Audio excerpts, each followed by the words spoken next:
बड़े अफ़सोस के साथ ये बात कहना पड़ता है कि मुंबई की पुलिस जो अपने प्रोफेशनलिज़्म के लिए पूरे भारत में मशहूर है, वहाँ पर इस तरह की हत्याएं हो रही हैं। वो पुलिस को बंद करके रखे हैं, उनको काम करने नहीं दे रहे।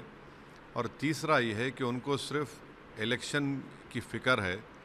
महाराष्ट्र और मुंबई में जो आम जनता है, उनकी सेफ्टी का उनको ना कोई पासो लिहाज है, ना उसका कोई प्रोग्राम है उनके पास। मरहूम एक्स एमएलए साहब ने, बाबा सिद्दीकी साहब ने लिख कर भी दिया था कि उनको थ्रेट है, तो उसके बावजूद भी उनको कोई सिक्योरिटी नहीं प्रोवाइड करे।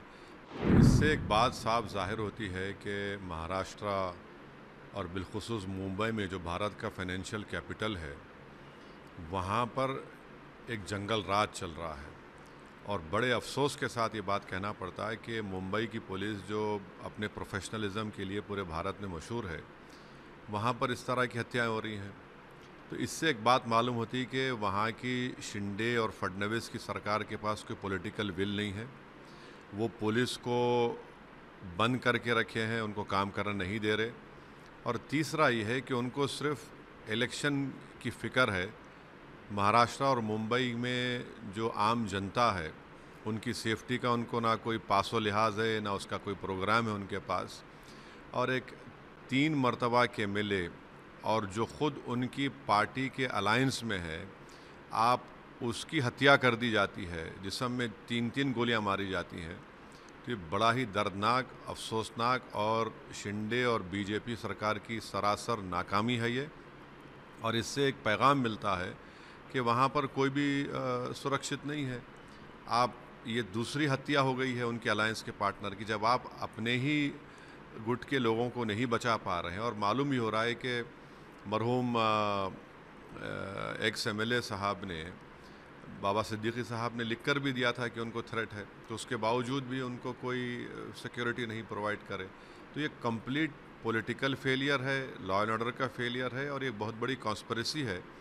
और मुझे नहीं लगता कि वहाँ की ये मौजूदा सरकार इस कॉन्स्पिरेसी को अनरेवल करना चाहेगी या कर सकेगी। सर, चुनाव होने हैं सूबे में, क्या उसके ताल्लुक से आपको कुछ दिख रहा है कि नहीं, इसको एक आदमी की तो जान चले गई।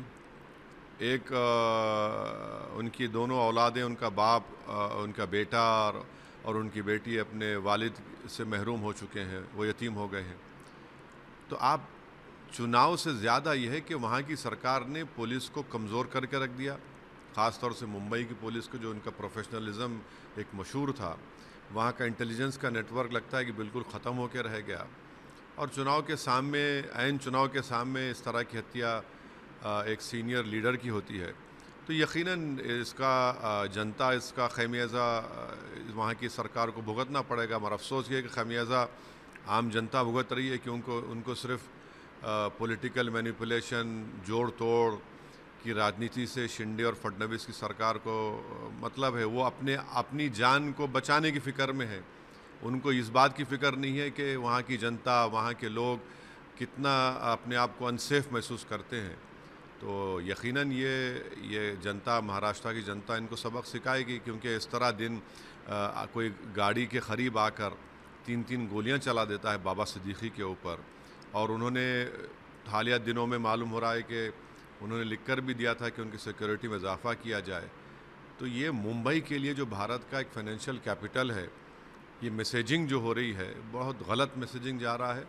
और इसकी पूरी ज़िम्मेदारी मेरी नज़र में वहाँ की सरकार पर आयद होती है। और यकीनन ये आने वाले चुनाव में लॉ एंड ऑर्डर का मसला और इनका सेलेक्टिव क़ानून का इस्तेमाल, या फिर आंखें बंद कर लेना उन लोगों के ख़िलाफ़ जो क़ानून अपने हाथ में लेते हैं, जो गाली देते हैं, जो हिंसा की बात करते हैं, जो धर्म संसद करके गाली देते हैं, कोई सरकार कोई काम ही नहीं कर रही, सिर्फ अपनी चमड़ी बचाने के लिए काम कर रहे हैं। तो यही हालात पैदा होने वाले हैं महाराष्ट्र में, और इसका खमियाजा भुगतना पड़ेगा विधानसभा के चुनाव में।